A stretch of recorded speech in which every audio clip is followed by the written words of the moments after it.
Hi students, मैं सोनिया विद्या गुरु से errors का एक और सेशन देखने वाले हैं। वीडियो अच्छा लगेगा लाइक करिए, शेयर करिए, सब्सक्राइब इसलिए करिए ताकि जो भी नया वीडियो डले आपके लिए इंपॉर्टेंट होगा, आपको पता चलेगा, आपके पास नोटिफिकेशन आएगा। स्टार्ट करते हैं बच्चों। पहला सेंटेंस ध्यान से सुनिएगा, क्वेश्चंस अच्छे हैं। कहता है make haste lest you should not miss the bus. Make haste lest you should not miss the bus. ध्यान से देखिए, आप में से काफी सारे बच्चे एरर निकाल पाएंगे इसके अंदर से। आपको ये बताया गया होगा कि लेस्ट आता है, साथ में शुड आता है। ज्यादातर बच्चे यही करते हैं, स्कूल में पढ़ाया जाता है, सीख के बैठे होते हैं, कहते हैं मैम लेस्ट के साथ शुड आता है, ठीक लग रहा है। यहां पर ध्यान दीजिए, लेस्ट किसी चीज को, किसी अनडिजायरेबल चीज को प्रिवेंट करने के लिए बोला जा रहा है। कोई अनडिजायरेबल चीज है, प्रिवेंट करने के लिए बोला जा रहा है लेस्ट, नहीं तो ऐसा हो जाएगा। तो लेस्ट के बाद शुड आता है, वी ऑल एग्री, बट बाद में बच्चों नॉट नहीं आएगा, क्योंकि जो नेगेटिविटी उस सेंटेंस में चाहिए वो लेस्ट में पहले से ही है। तो लेस्ट के साथ नॉट मत लगाइए, I was trying to say that. Lest के साथ क्या मत लगाइए, नॉट मत लगाइए। सेंटेंस सुनिए क्या है, सही सेंटेंस मेक हेस्ट। हेस्ट का मतलब जल्दी, तो हमने कहा मेक हेस्ट, जल्दी करो, लेस्ट यू शुड मिस द बस। नहीं तो आप क्या कर दोगे, बस मिस कर दोगे। Work hard लेस्ट you, work hard लेस्ट you should fail. Work hard लेस्ट you should fail. यहां पर यू शुड नॉट फेल नहीं बोल रही हूं, लेस्ट यू शुड फेल बोल रही हूं। मैंने भी ये चीज दिमाग में रखी बच्चों की लेस्ट के बाद शुड आता है। आपको भी यही ध्यान रखना है कि लेस्ट के बाद शुड लगाया वो तो ठीक है, लेकिन नेगेटिविटी नहीं थी, नॉट नहीं आना चाहिए था, क्योंकि नेगेटिविटी लेस्ट से ऑलरेडी उस सेंटेंस में है। आगे बढ़िए। नेक्स्ट सेंटेंस कहता है Rachel said that she will help me whenever I was in difficulty. Sentence में एरर ढूंढना भी डिफिकल्ट है थोड़ा सा, बहुत ज्यादा डिफिकल्ट सेंटेंस नहीं है बच्चों। यहां पर एक बार यूनिफॉर्मिटी, पहले तो यहां सेड आया, दोबारा यहां पर वॉज आया और फिर यहां पर विल आ गया। एक बात सोचिए कि टेंस कौन सा चल रहा है, पास्ट टेंस चल रहा है। अगर पास्ट टेंस चल रहा है तो पूरा ही सेंटेंस आपको किस में लिखना चाहिए था, पास्ट में लिखना चाहिए था। आपने यहां पर तो सेड लिखा है, यहां पर भी वॉज लिखा है, लेकिन बच्चों विल नहीं आएगा यहां पर। बात ये चल रही है, रेचल ने कहा था in the past, Rachel said that she will help me, नहीं she would help me. Past है ये, तो यहां पर भी पास्ट आना चाहिए था। विल का पास्ट टेंस बच्चों वुड होता है। विल का पास्ट टेंस क्या होता है, वुड होता है, ये आपको याद रखना पड़ेगा। मैंने कहा Rachel said that she would help me whenever I was in difficulty. मैंने कहा टेंस देखिए, सेड था, वॉज था, इंडिकेट कर रहा था वो कि पास्ट टेंस की जरूरत है। विल पास्ट नहीं दिखा रहा था, विल का पास्ट टेंस वुड होता है, इसीलिए हमने वहां पर वुड लगा दिया। Rachel said that she would help me whenever I was in difficulty. Next question बच्चों कहता है of the two concepts he put forward the last one was more difficult to understand. अच्छा है क्वेश्चन, दिमाग ये लगाइए कि यहां पर बात हो रही है टू की, टू कॉन्सेप्ट्स की। तो बच्चों को तो यही लगता है पुट फॉरवर्ड बोला है, बाद में जो रह जाएगा वो तो लास्ट ही है। ऐसा नहीं है, दो से ज्यादा होता तो लास्ट बोलिए ना, लेकिन यहां पर बच्चों दो है, टू कॉन्सेप्ट्स आर देयर। पहला कॉन्सेप्ट टू में फॉर्मर है और फॉर्मर का जो ऑपोजिट था वो लैटर है। टू कॉन्सेप्ट्स हैं, फॉर्मर कॉन्सेप्ट और मैंने कहा लैटर कॉन्सेप्ट। लास्ट कॉन्सेप्ट नहीं है, लास्ट नहीं आएगा।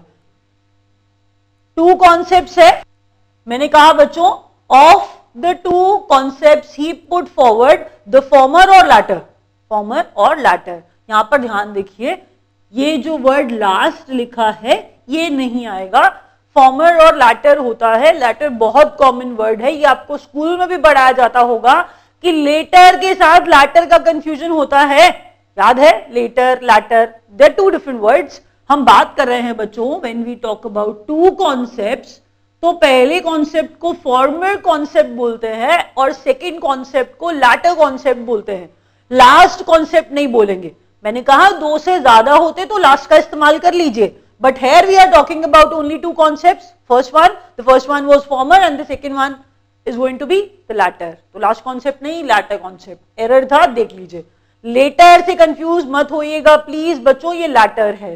Next word, next sentence, the young fallen. Fallen is a different word for you. Fallen कह रहा है बच्चों, फेलन का मतलब जिसने फेलनी किया, फेलनी से फेलन निकला है. फेलनी कोई सीरियस क्राइम किया है, फेलनी सीरियस क्राइम किया है. तो ये फेलन कौन है? जिसने कुछ क्राइम किया है. एक यंग फेलन है, क्राइम करने वाला है. yielded for the temptation and fell into the police trap. Police ने एक जाल बिछाया, पुलिस का ट्रैप था, उसमें फंस गया. टेम्पटेशन दिया था, टेम्पटेशन दिया था, टेम्प्ट किया था, ल्योर किया था. तो टेम्प्ट किया था और ये जो फेलन था जिसने क्राइम किया था, ये पुलिस के जाल में फंस गया. तो young fallen yielded for the temptation नहीं, yielded to the temptation. मैंने क्या कहा? सरेंडर कर दिया, गिवन कर दिया. बात यहां पर ये वाला सेंस है यील्ड का. तो कहता है the young fallen yielded to the temptation. Yield के बाद टू लगाएंगे, टू लगाते हैं जनरली. तो मैंने कहा the young fallen yielded to the temptation and fell into the police trap. यहां पर yielded to आएगा. नेक्स्ट देखिए बच्चों, yielded for नहीं है, प्लीज ध्यान रखिएगा. If the tourist would have come here, if the tourist would have come here, she would surely have taken them around. कुछ नोटिस करिए, कुछ ऑब्जर्व करिए, शायद आप में से किसी ने ये इसके बारे में पढ़ा हो. याद ये रखना है, एक सेंटेंस है, इससे शायद आपको समझ में आएगा.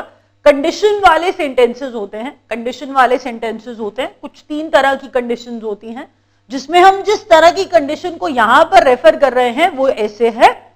If you had followed my advice, if you had followed my advice, you would have passed the exam. Similarity देखिए, आपको लग रहा होगा मैं क्या बोल रही हूं. बच्चों मैं ये कहना चाह रही थी कि अगर कंडीशन है, एक कंडीशन ऐसी होती है जिसके अंदर if had plus third form आती है एक पार्ट के अंदर, if had plus third form आती है एक पार्ट के अंदर, तो दूसरा part would have plus third form लेता है.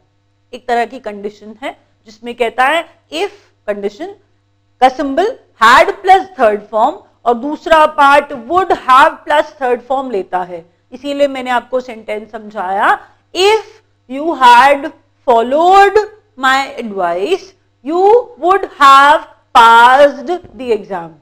तो यहां पर देखिए वो इफ तो है, हैड फॉलोड तो है ही नहीं. 2 बार वुड हैव लगा रखा है, 2 बार वुड हैव लगा रखा है, 2 बार वुड हैव नहीं आएगा. कंडीशन कैसी होती है, एक में would have plus third form आती है जो कि यहां लगी है. एक में आपको बताया था कि इफ के बाद हैड प्लस थर्ड फॉर्म लगती है. तो ए पार्ट में गलती है. हमारा करेक्ट सेंटेंस कहता है if the tourist had come here, if the tourist had come here she would surely have taken them around. If के बाद हैड प्लस थर्ड फॉर्म एक पार्ट, दूसरा part would have plus third form ले रहा है. ये condition है, ऐसे ही लिखी जाती है. नेक्स्ट पॉइंट देखिए, Rita warn me for the danger I was going to face during the expedition. Expedition trip पे जा रहे हैं, एक्सपेडिशन ट्रिप पे जा रहे हैं. तो रीटा ने वॉर्न किया था मुझे. तो warn me for the danger नहीं, warn me of the danger. Warn me for the danger नहीं बच्चों, warn me of the danger. एक बार और जल्दी से रिवाइज करेंगे. रूल्स हैं, लिखने हैं, जहां पर एरर्स नोट करते हैं उनमें इन 6 रूल्स को ऐड करिएगा प्लीज. फर्स्ट पॉइंट कह रहा था लेस्ट है, शुड है, नॉट नहीं आएगा. तो हम कहना चाह रहे थे लेस्ट वाले सेंटेंसेस में नॉट नहीं लगाना चाहिए. नेक्स्ट सेंटेंस में मैंने आपको बताया था बच्चों ये पास्ट टेंस था, पास्ट टेंस था. कंसिस्टेंसी देखिए, तो यहां पर विल नहीं आ सकता, विल का पास्ट टेंस वुड होता है, इसीलिए हमने यहां वुड लगाया था. 2 कॉन्सेप्ट्स की बात की थी. तो 2 कॉन्सेप्ट्स में फर्स्ट वाले को फॉर्मर कहते हैं और सेकंड वाले को लास्ट नहीं लैटर कहते हैं. इसीलिए वहां से लास्ट हटा के लैटर कहा है, लेटर नहीं कहा है, लैटर कहा है. LATTER बोला है. Latter mean second. या यंग फेलन है जिसने, मैंने क्या कहा था, यील्डेड फॉर द टेम्पटेशन, नहीं यील्डेड टू, तो यील्ड के बाद टू लगा रहे थे। नेक्स्ट आपको बताया था कि एक कंडीशन होती है जिसमें ए फैट प्लस थर्ड फॉर्म एक पार्ट लेता है और उसका दूसरा part would have third form लेता है। नेक्स्ट आपको बताया कि Rita warn me for the danger, नहीं Rita warn me of the danger. अभी रैप अप कर रहे हैं।